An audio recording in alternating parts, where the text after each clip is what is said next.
All those scholars in the academia are prime examples.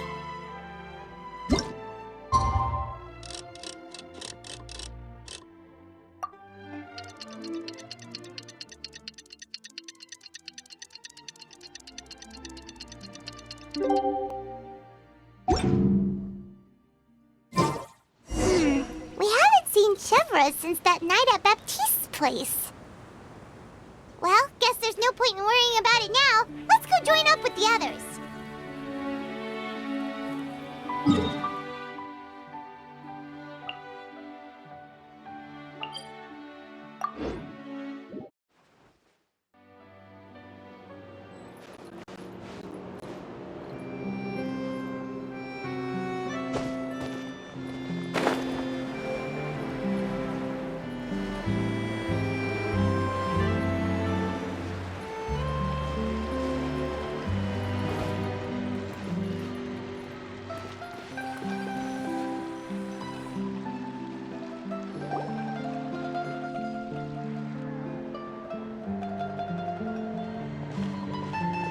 Good morning! Hayaka and I were just talking about you. Is chevreuse still not joining us today? Probably not. We haven't seen her either. Huh? That's such a pity. Director Farina said that we've only got a few small scenes left before wrapping up the entire thing. She even said that she'll get me into a couple scenes, so everyone will have a chance to shine in front of the camera. We were also planning on having a victory feast once we're all finished filming. You can join us, right? If only chevreuse was here. I still haven't taken a photo with her. I'm afraid that can't be helped. Those special patrol folks are like phantoms when they've got a case on their hands. But to be honest, I'm even more concerned by what I read in the Steambird earlier this morning. It said that the killer in the murder case was none other than the author of the Two Musketeers. Oh yeah, I heard about that too. He came forward and confessed his crimes, but gave no explanation as to why he pulled the trigger. We didn't know about this case at all when we joined the film. Is it going to affect the reception of our work? From a pure publicity standpoint, this will draw a lot more attention to our film. I have to say, though, that no director can be perfectly comfortable with garnering attention through means other than artistic skill. To be fair, I feel like that ship sailed the moment you allowed yourself to be named as the director on our posters. It's not my fault that I'm super popular. What was that saying again? My popularity has, Sunk to an all-time low? spread to the four corners of Tibet.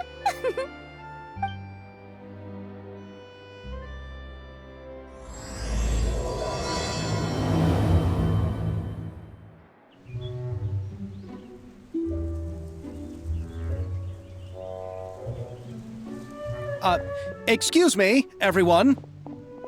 Xavier! Feels like it's been ages since we last saw you. I've been talking nonstop with the Film Association, and I'm absolutely swamped trying to coordinate the film's marketing. So forgive me for not being around more often, but please believe me when I say that I will make sure everyone's hard work gets the exposure it deserves. Oh, seems like you've been fighting your own battles. Yes, that's one way to put it. Oh, and before we begin the final round of filming, please allow me to finally introduce you to the original investor of our film, Mr. Morris. A pleasure to meet you all. Yes, glad to make your acquaintance, Mr. Morris. We've heard about the issues you've encountered with your financial situation, and genuinely hope that things have taken a turn for the better. Oh, well, the situation has indeed improved somewhat. Don't worry, Mr. Morris. Accidents and last-minute challenges happen all the time. There's no need to blame yourself over it. The good news is that we're almost done filming now, and I would even say that this is the best story I've ever seen. Is that so? I say that's great news. All right, now that we've gotten all the pleasantries out of the way, let's get the show on the road. We'll mostly be filming typical people and scenery from the streets today to improve the sense of environmental ambiance in some parts of the film. Oh, and there'll be a cameo for Mr. Kamisato and Miss Yoimiya as well. They'll be used to show outsider perspectives on the fates of the two musketeers. That's right. Ayato should be here any minute. Excellent! Then let's start with the scenery shots. Camera and clapper loader, you're up. Yep, we'll be ready. Remember, all we need are some wide zoom shots of the streets. If you happen to find some particularly lovely patches of flowers and grass, feel free to grab some close-ups of those as well. Ready? Lights! Camera! Action! Okay, now move the camera slowly. Try to focus on that flower. What's wrong? Just adjust the focal length a bit. Something the matter? Huh? But wasn't it working fine for all the days before? Veronique, can we try a different camera? No problem. How about this one? All right, let's give it another try. Lights! Camera! Action!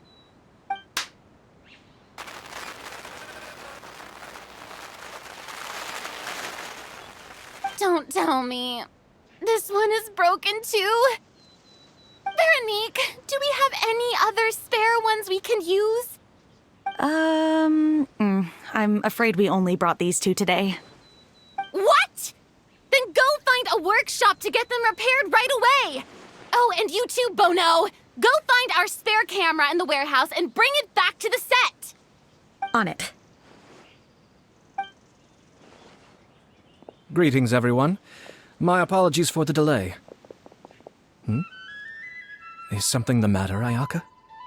It seems like there are some issues with the filming equipment today. We're stuck for the moment. I see. Well, let's not just stand here twiddling our thumbs. Actors, to the makeup booth. We'll start on the next scene as soon as we get a working camera.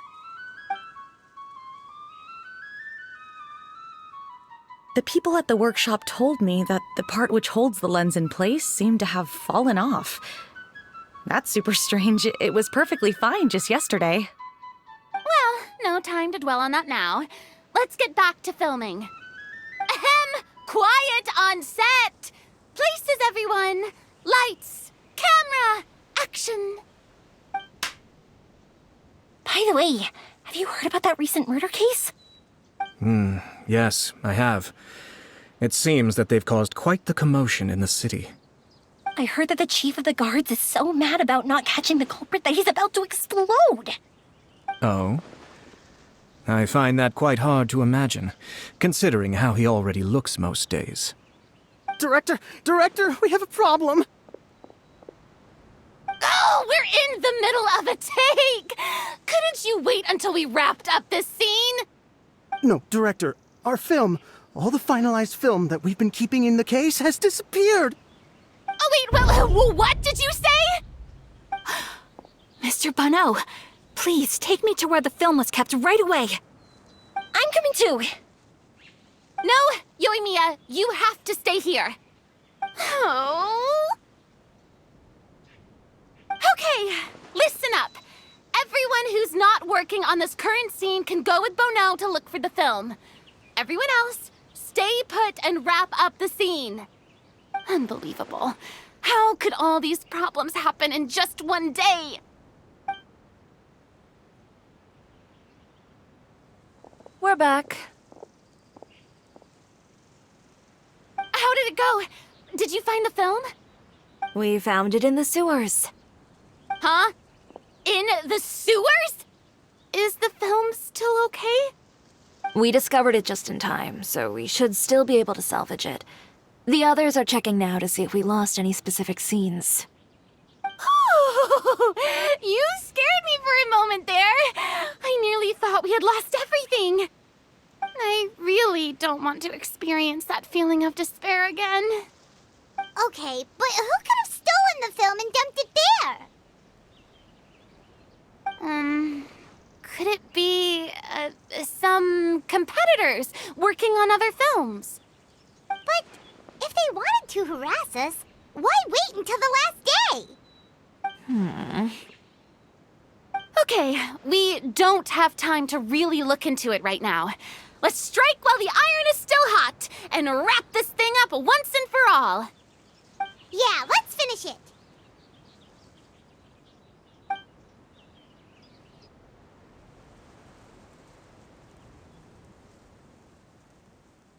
I would like to officially announce that our entry to the festival, The Two Musketeers, has now concluded filming! Ugh, Paimon is spent. It's so late already. Even though the filming process proved to be extremely challenging, everyone provided valuable and unique contributions to the final product. Thank you all for your dedication and support. And just like Director Farina, I would also like to extend my most heartfelt thanks to all of you. Really, you've all helped me so much. All right, let's save the awards speech for later and hopefully also get some rehearsals in before the real thing. Anyway, now it's time to party! Let's all make our way to the beach and have a celebration feast so loud and fun that even the blubber beast will want in.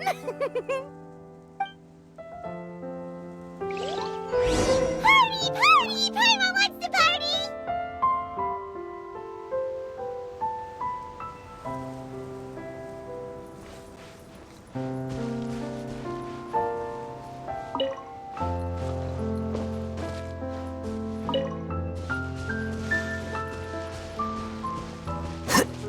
Whoa, this place is hopping.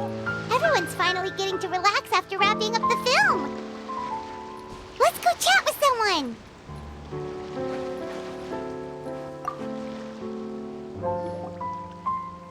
Hey, Ayato! How's your work been going? Everything went rather smoothly. Thank you for your concern. Ayato told me that we've already confirmed the dates for some Inazuma Fontaine cultural exchange events. So the next time we visit, we'll be doing so in our capacities as the representatives of the Yashiro Commission. Oh, that's great! Then maybe Paimon will be able to find Fontaine detective novels in Inazuma from now on. Oh, wait. Wouldn't Yae Miko get upset if that happens? That would be stealing some of her business. You've got a point. She's always complaining that light novels have become bland and too predictable after all. The cultural exchange won't only feature literatures of both nations, of course. We have also made plans for cross-cultural engagements in the fields of gourmet cuisine, toy making, and artisan craftsmanship. Whoa! Paimon's getting super excited now! When the time comes, be sure to visit and participate in all the events.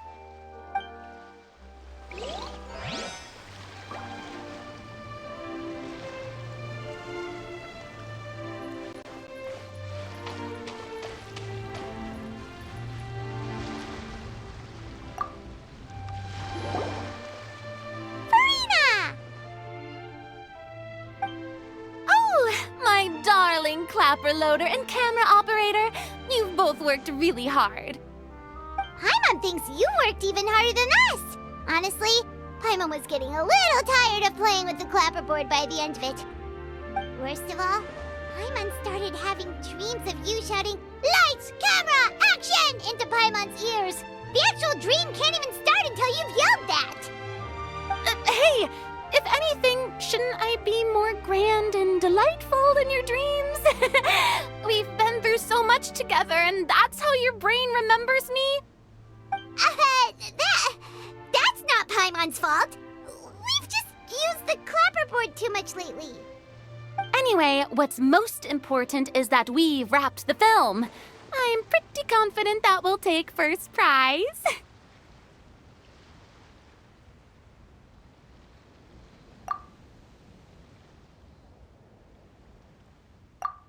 No need to mention the official name. Wait, now that you mention it, if we did win the prize, would Farina just get a statue of herself? Come on, I don't need that kind of attention. Xavier can accept the reward on our behalf.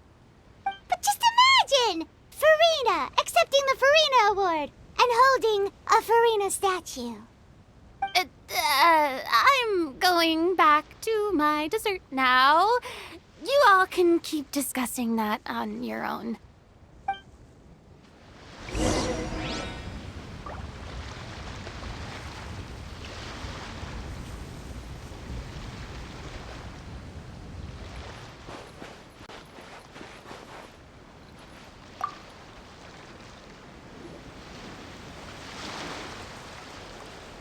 Chiori! Hey, you two. Are you not really into these kinds of big social occasions? Not particularly. But this is still better than Fontaine Fashion Week. But if this film becomes a big hit, people will definitely come flocking to your shop. Yes, that's highly likely. As long as the film can premiere as planned. Are you still worried about the case? That and all the obstacles we had to face today. You're right. It's as if all our bad luck just manifested at once. But why today of all days? No, it's nothing.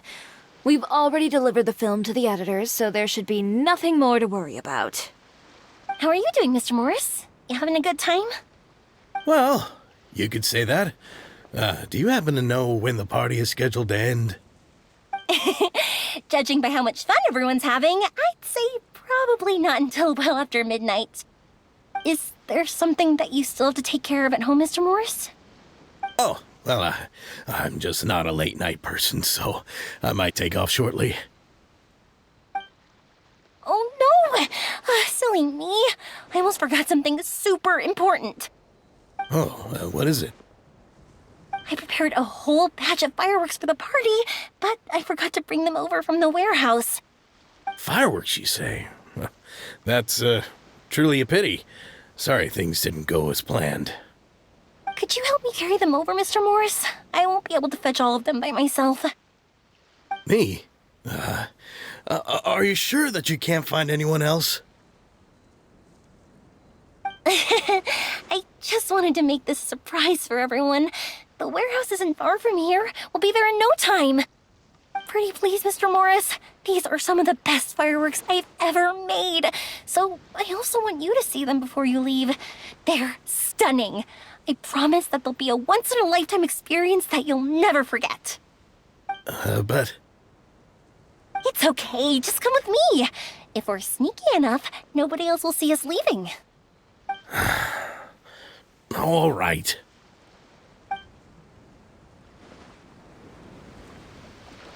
The warehouse is right over here. I moved the fireworks there in advance, so it shouldn't be too much work bringing them back. It's still a ways away from the party. Sorry about that, Mr. Morris. It's probably because I'm used to carrying fireworks all the time, so it doesn't feel like a lot of work to me.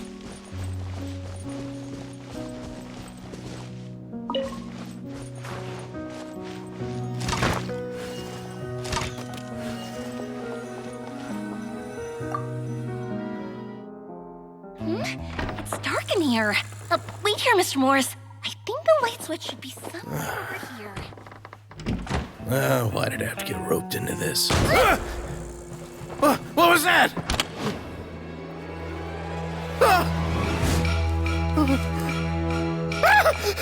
Who's there? Get me out! Get me out of here! Did you really think you'd get away, Morris?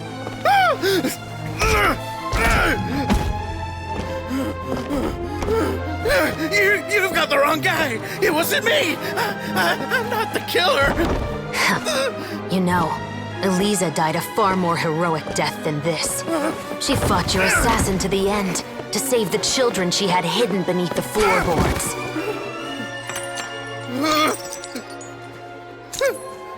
That is Eliza's pendant. The one with a photo of you two inside. The one you gave her. Ring any bells? It's a fake! It has to be! There's no way! No way your assassin didn't destroy it, you mean?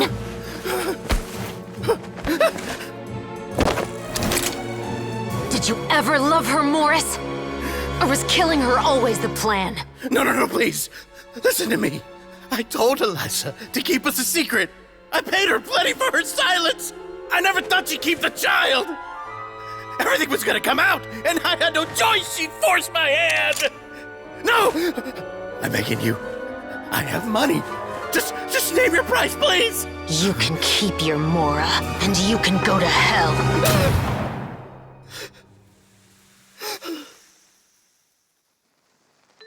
I'm Captain Chevreuse of the Special Patrol. Morris, you're under arrest for Eliza's murder.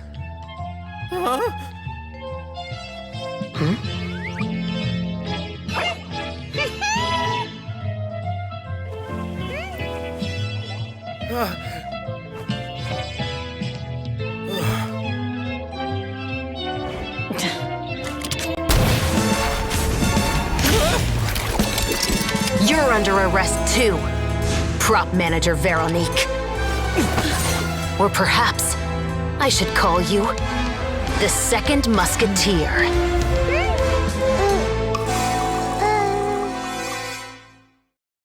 Wait, what's going on? This wasn't in the script. Drop the gun, Veronique. Why? Why would you keep me from exacting revenge on this heartless monster? Drop your weapon. This is my final warning.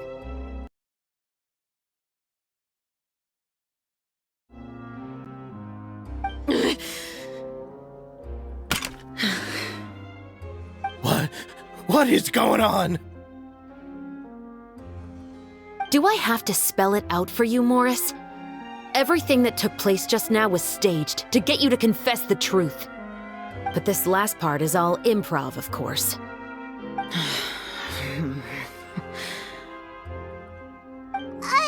Chevreuse, you told us you wanted us to help you stage a play. You never said anything about the Second Musketeer.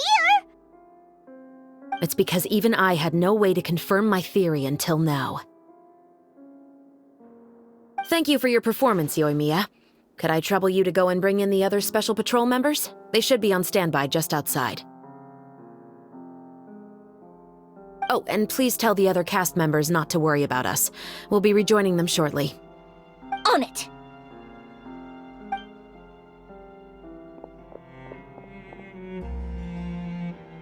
So what do you think, Morris?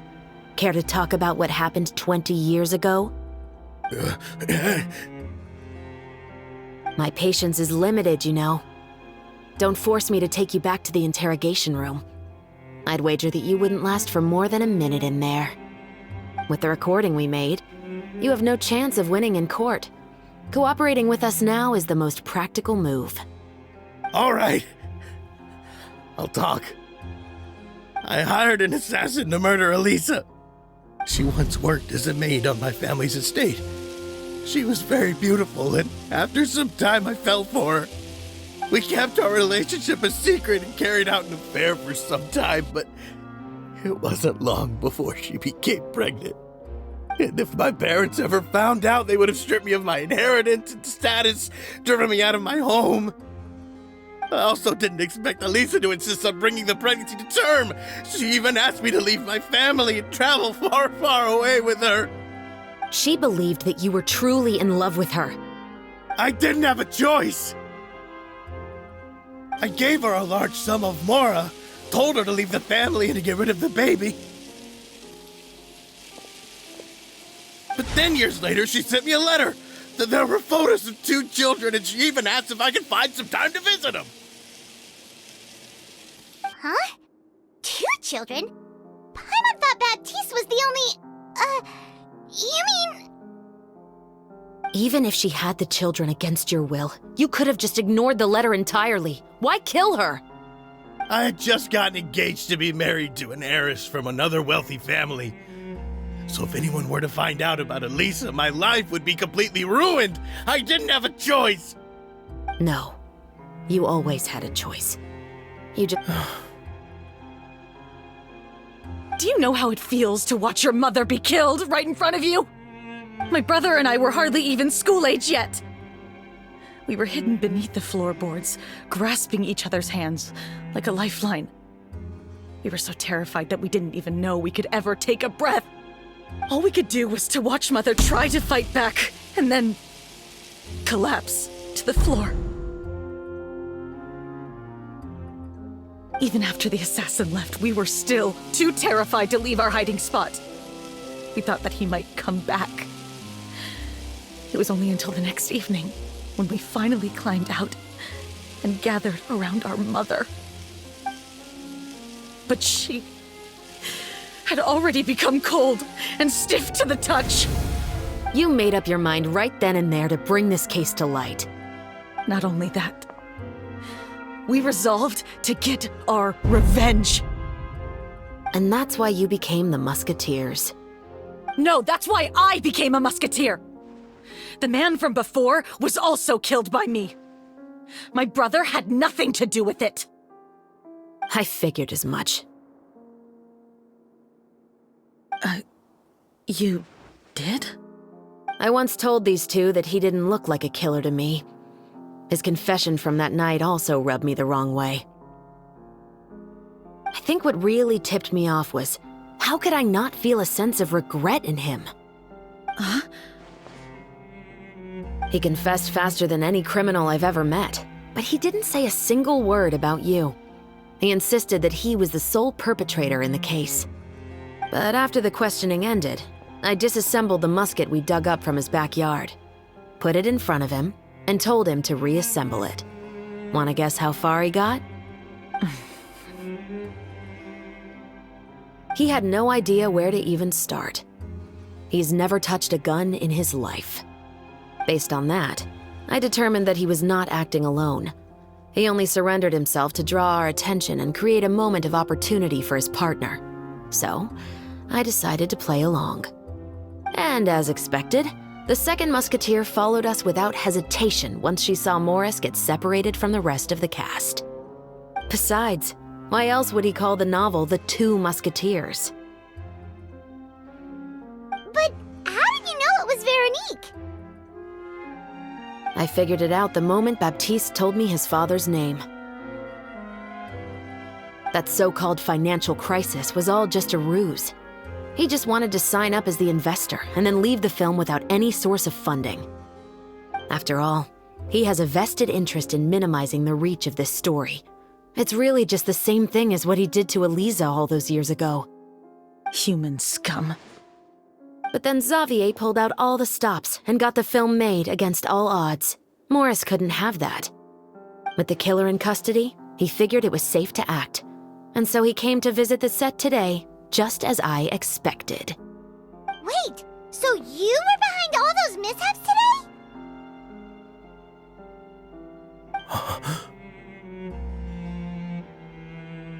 As for the identity of the second musketeer, I assumed they'd probably stay close to Morris and look for an opening. And if they already knew that Morris was the film's investor, then that narrowed the list of potential suspects as well. Furthermore, being the props manager would allow the culprit to avoid scrutiny by purchasing mechanical parts in the name of the crew. With that hypothesis in mind, I went back to check Baptiste's orphanage adoption records. Guess whose name I saw on the same page, just a few lines from his. My brother. He trusted you. As in, he trusted me to perform the deed on his behalf? He trusted you to stand on the side of justice. I am. I thought you could do it as well. Oh, the look on your face when you told him to go to hell. I really thought you'd put a bullet in his brain. You know what he has done. Are you telling me that you'd rather see him spend the rest of his life living like a king in the fortress of Meripede?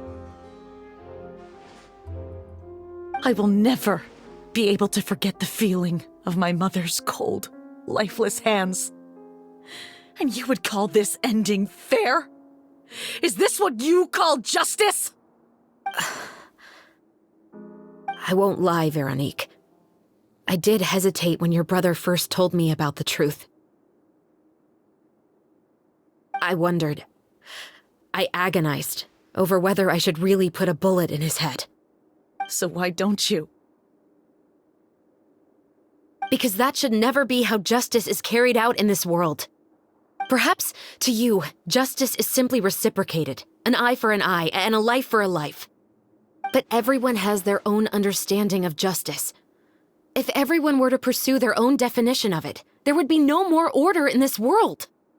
Today, you'll kill Morris, and tomorrow, his children may come for you. The world cannot render judgments based on a desire for revenge. That will only lead to a cycle of revenge, as well as the destruction of order and civilized society. Fontaine is founded on a set of laws and a standardized code of justice. That is why we are the nation of justice. But with all that said, I will promise you this. Morris will not lead a cushy life in the fortress of Meripede. Chevreuse, the rest of the special patrol is here. Thank you so much, Yoimiya. Letelier, Terena, please take them away.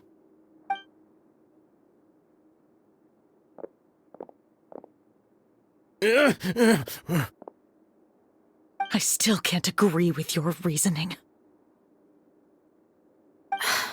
I know. Justice has not been delivered. At least, not today.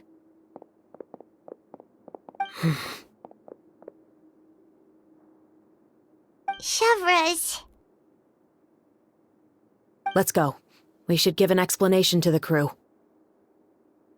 Thank you for your concern. I'm fine. I'm just thinking about the things in life that have driven people to take justice into their own hands.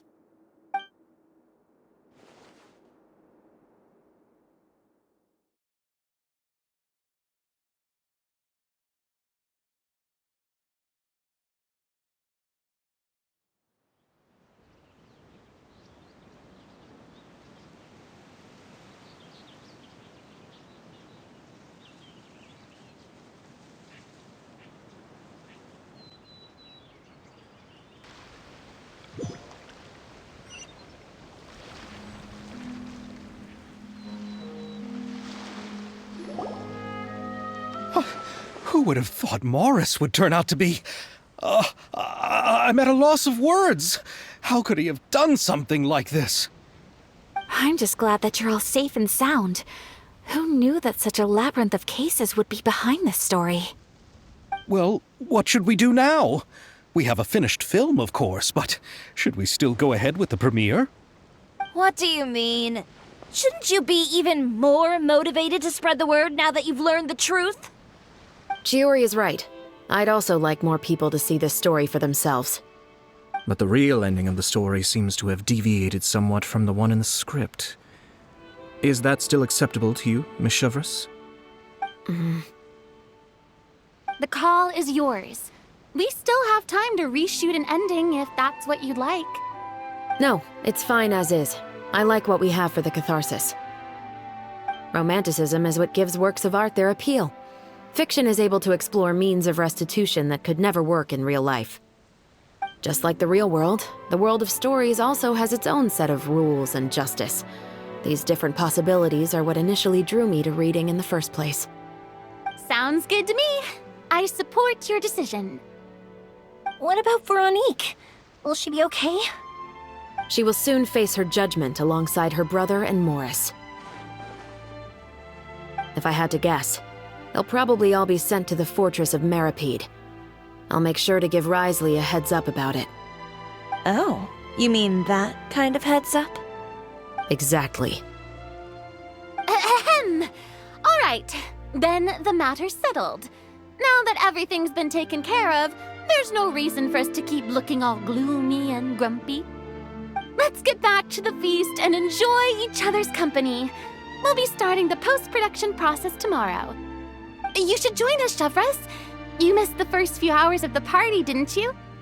All right. Count me in. Then I'll wait for you over there. There's still some good news that I'd like to share with Chevreuse. Traveler, Paimon, could you wait for me by the sea after the party ends?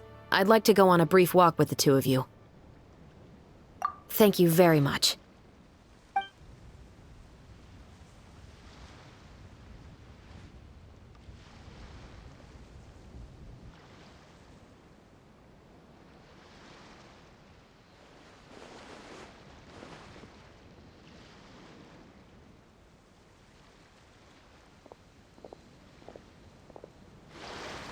Sorry for the wait. Oh, we weren't waiting long at all.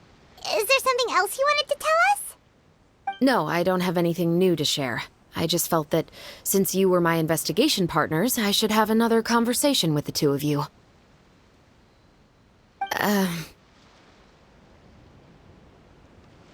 Traveler, how would you have responded to Baptiste's request if you were in my shoes? Is that so? Well, thanks for sharing. When I was young, my father often took me here to swim. We'd come rain or shine, even when it was freezing cold. He told me that swimming was the best activity to train one's strength of will. You could never give up before reaching the shore, especially when the water was cold. Oh? Why's that? Because the moment you give up would be the moment you die. At that point, I still hadn't received my vision. One winter, the chilly wind felt almost like knives on my skin, and the seawater was so frigid that it numbed my toes the moment I stepped in. I cried and begged my father to spare me from having to swim across, but he wouldn't listen. He used to be a member of the Special Patrol as well. You could say it was his way of educating his children. That sounds awful. When he saw that I wouldn't stop crying, he just picked me up and tossed me into the icy water. The bone-chilling cold took away my senses. I couldn't feel anything but fear and rage. I waited for my father to save me, but one look and I knew he'd already started swimming for the opposite shore. I realized that if I were to give up, I really would die right then and there. I used all of my strength to try and catch up to my father. Those few minutes felt longer than my whole life up until that point. I did, however, make it to the other side.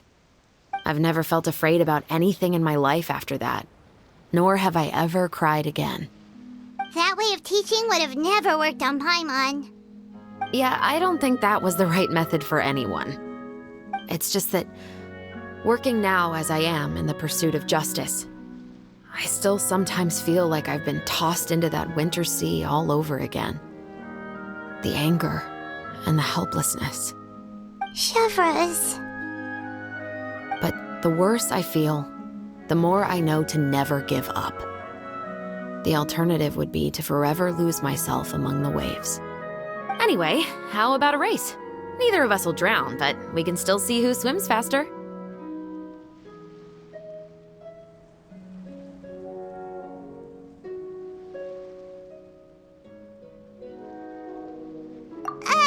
You guys go ahead! Paimon will grab the clapperboard to mark the start of the race.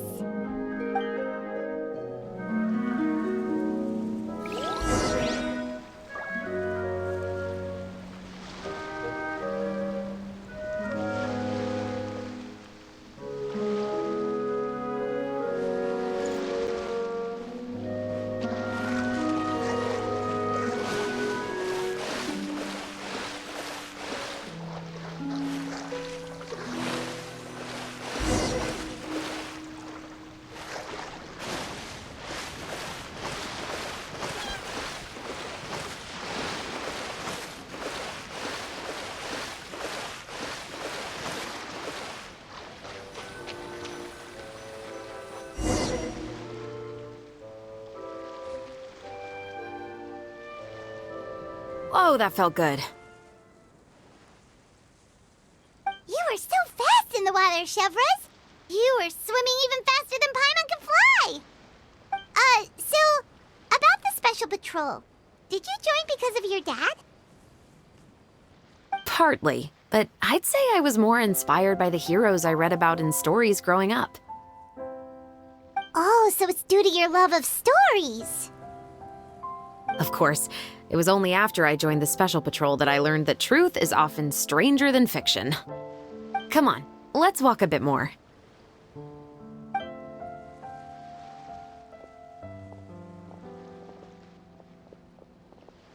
To be honest, I do sometimes question whether the decisions I make are the right ones. But I know that no matter what, I must keep swimming. Because the only thing I've got my eyes on is the shore in the distance.